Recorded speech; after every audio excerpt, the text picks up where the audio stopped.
Hello viewers, strawberry কিভাবে চাষ করবেন আজকে এই ভিডিওতে আমি জানিয়ে দিব।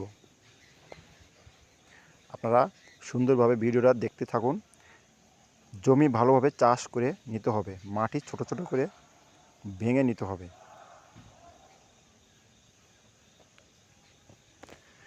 1 ফুট গভীরে জমি চাষ করতে হবে। খেতে বিভিন্ন খড় দিতে হবে।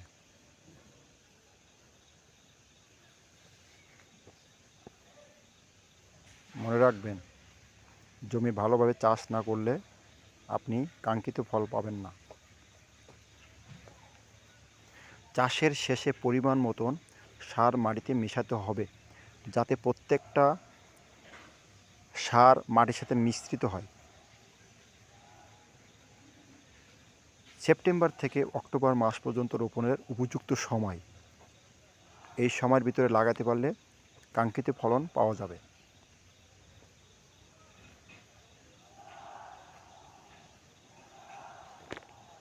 প্রতিটি জমির বেড তৈরি করতে হবে। প্রতিটি বেডে 3 ফুট প্রশস্ত করে তৈরি করতে হবে।